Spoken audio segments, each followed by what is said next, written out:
Hello guys, this is Emperor of the Great Unknown, bringing you another Medieval 2 online battle, this one fought on the grassy plains. I am in command of the Byzantine Empire. My ally over here, Criminal-Copykill, he's in command of the Mongols. And our opponents for today are RoyalGuard in command of the Papal States, and AggonyRipper in command of Poland. So it's pretty generic grassy plains, flat battlefields, so terrain won't really be involved in this situation. Anyway, this battle gets on pretty quickly, so I'm just gonna play it in slow motion for these opening moves.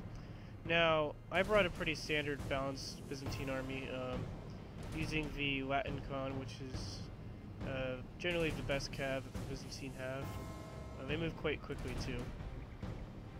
I don't bother with the Cataphractoi because they're just not good enough. Now, my opponent directly in front of me, AggonyRipper, did something quite interesting. Is he grouped some archers with his cav, and I didn't really know how to respond to this. I think he was trying to use his archers to win the cav fight. This was the first battle I've ever seen this, by the way. So what I'm going to do here is I'm basically just going to copy his tactic and see what happens. So I'm going to move my archers over here. I'm going to pull back my infantry for a bit to match with Criminal-Copykill. Now my ally here is bringing the Mongols, which isn't quite the best faction in Medieval 2. But one thing I have to say about Criminal-Copykill, he's a very dangerous player. I mean, he's already got cav going behind the enemy lines. But he's brought his pretty standard Mongol build, pretty much as good as you can get. But yeah, Criminal-Copykill will use the worst factions in the game and beat you with them. Anyway, if we look over here, my opponent is moving out his cav. Now he's moving pretty far away from his main army, pretty isolated here. What he should have done is he should have kept either his cav closer to his army or his army closer to his cav, especially if he's trying to outflank me. See, what I got here is I got some Varangian guard with the two-handed axes to help with the melee. I'm going to speed it up to normal speed at this moment. Now I'm going to move up my archers to try to fire at his cav. And I'm going to keep my cav a little bit back, just to protect them. And kind of using them as bait a bit, which probably is what AggonyRipper should have done. He would have forced back to my cav or forced my archers forward. So what he's going to do is he's going to try to charge them, but I'm going to get a good counter charge here, and then I'm also sending cav around the flank. And what's going to happen is he's not going to make my archers and my cav get a better charge on his cav. And so, for instance, his Polish retainers go from 25 while mine's still at 30 and so forth, and they just rout. Just like that. Just the timing of my cav charge was able to decisively defeat his cav. And he's forced to bring in over the rest of his cav as Polish nobles. One of them actually has his general in them, which I'm not sure why he put him in this unit. RoyalGuard's coming in, but you see, Criminal-Copykill was seeing that this was happening, so he brought units around the back to shoot at the enemy.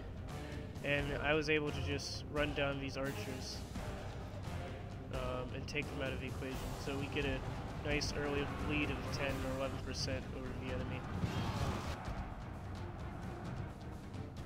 And to be honest, since, I mean, we've contained all his cav on this side, we got some infantry and archers in support and more cav, so they've already lost the initiative in the battle at the moment. And our armies are so far apart that we weren't even worried about being attacked. I'm using fire arrows to get quicker routes into these calves, so we get them out of the equation. It's kind of annoying because they're skirmishing away from my heavier cav. These male knights will get taken care of pretty handily.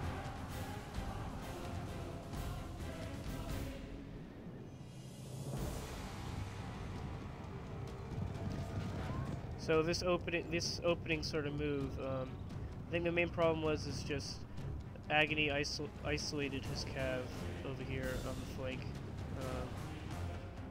and I was able to take advantage of it.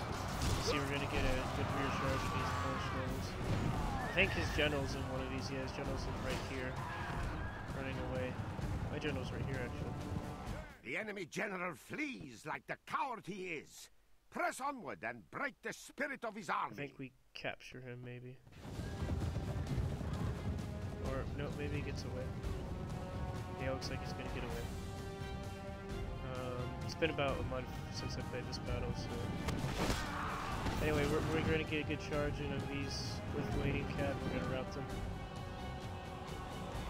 And basically, they see now that the cav force of Poland has been wiped out, so they're going to try to push forward aggressively, either on me or the Mongols, hopefully using their infantry to smash us.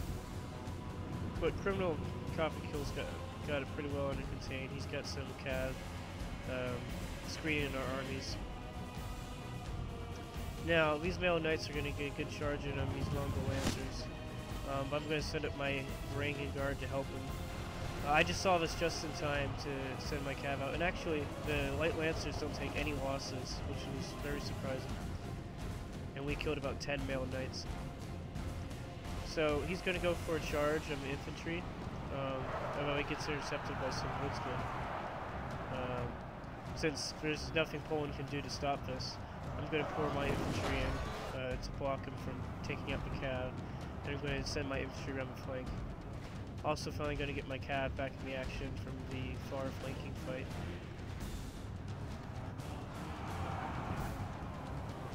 RoyalGuard's being quite patient. He's got Pavise Crossbowmen, so I think he wants to take advantage of the skirmish option. And he's doing quite a few kills in these Mongol foot archers. The enemy are badly blooded. They have lost half their men. So we destroy these Polish knights, and then the Woodsmen should follow soon. Poland's been completely routed at this point.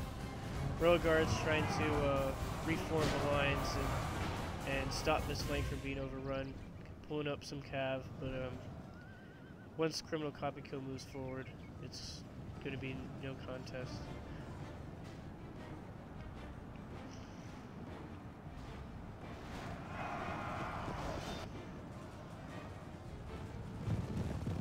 We got the general's bodyguard over here.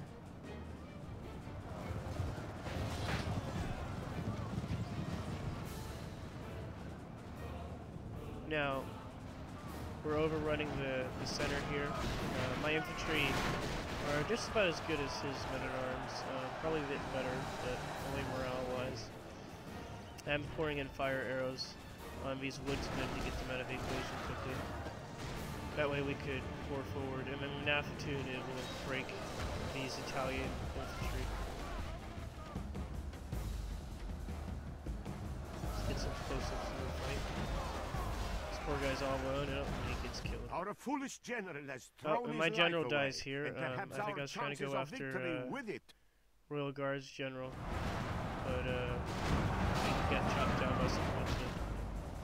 It's alright though, he died bravely.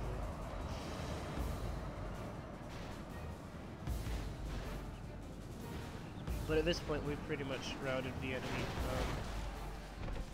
pretty decisively at this point.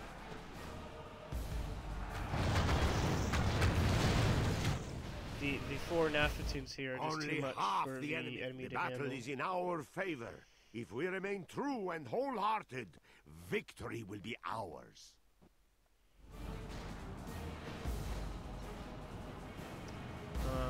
So yeah, the Mongols were pretty much very defensive in this position, which is what you want to be when you have Nafatuns. You don't want to push forward and create gaps in your own line. Of course, at this point, the battle's over with. But you can see there's not many dead bodies in front of the Mongols. Only really here. That's just because they were able to rout the enemy so fast.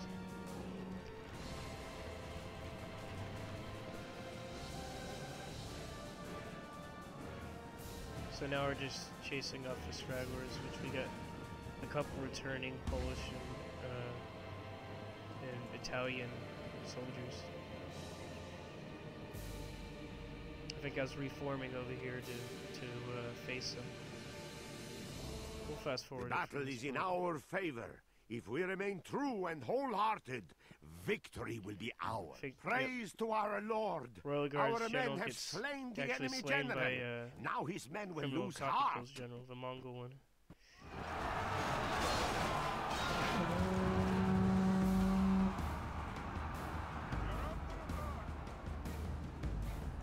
Yeah, at this point, I don't think Poland was paying much attention to the battle. I think he pretty much knew it was over when he lost his main liner. Jeez, that guy did like a jumping stab.